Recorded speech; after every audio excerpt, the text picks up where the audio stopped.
Aqui na Hiper FM estás comigo, André Silva. Bem-vindo, é uma pitada de nutrição com a Filipa Custóias, a nutricionista da tua rádio, que está a começar. Filipa, minha querida amiga, como é que tu estás?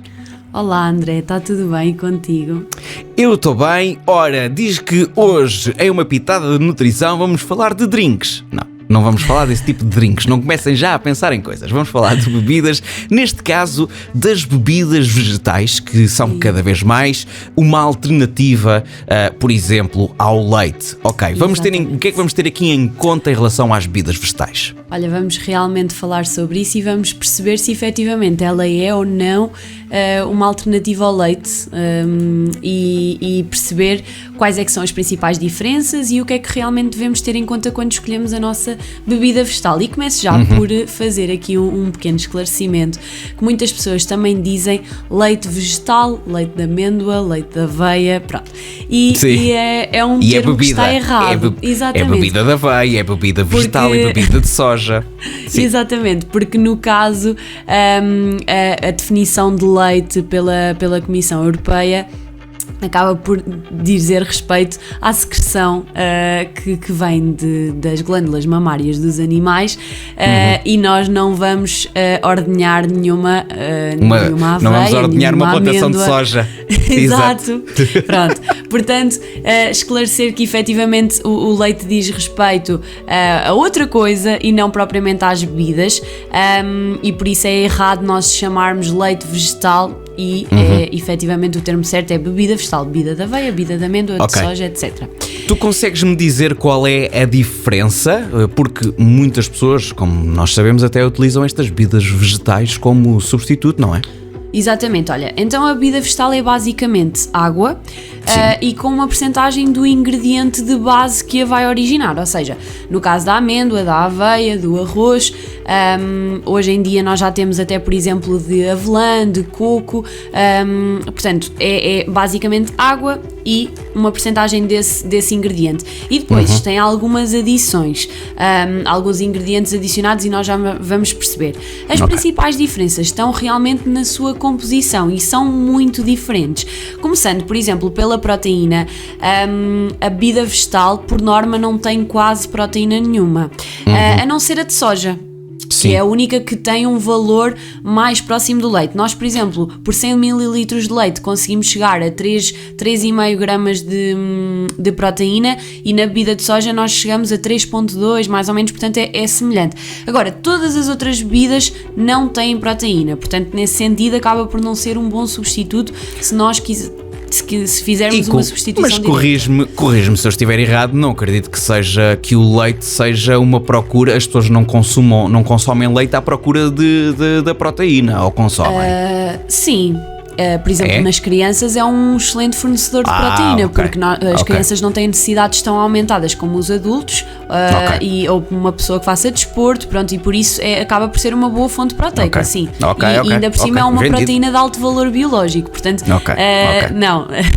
Mas pronto, depois, relativamente à gordura, se nós compararmos uma bebida vegetal com um leite meio gordo, o leite meio gordo acaba por ter sempre alguma gordura, enquanto que a bebida vegetal não tem quase nada. Mas se compararmos, por exemplo, com um leite magro, já é mais parecido no que diz respeito à gordura. E depois, o teor de hidratos de carbono acaba por ser aqui a questão que nós devemos ter mais em conta. Porquê? O leite tem sempre hidratos de carbono, quer ele seja magro, quer ele seja meio gordo. E esses hidratos de carbono provêm da lactose. A lactose é o açúcar naturalmente presente no leite. A bebida vegetal não tem, à partida, açúcares naturalmente presentes, a não ser que a bebida seja de uma fonte de cereal, ou seja, se for uma bebida de arroz ou uma bebida de aveia, como a base são hidratos de carbono, é um cereal, tem hidratos de carbono, tem sempre a sua forma mais simples dos hidratos de carbono, que são os açúcares, e nesse caso, mesmo que essa bebida não tenha açúcar adicionado, vai ter açúcar naturalmente presente. Enquanto que se forem outras bebidas, como por exemplo a avelã, a amêndoa, o coco, o coco acaba por ser uma fruta, portanto também tem alguma quantidade, mas por exemplo a amêndoa, a avelã, o caju, acabam por não ter nenhuns hidratos de carbono por conta de serem uma fruta oleaginosa. Portanto, aquilo que eles fornecem maioritariamente acaba por ser gordura e não hidratos de carbono. Ou seja, tens por vezes açúcar adicionado nessas bebidas. Como é que nós vamos conseguir saber se eles têm ou não?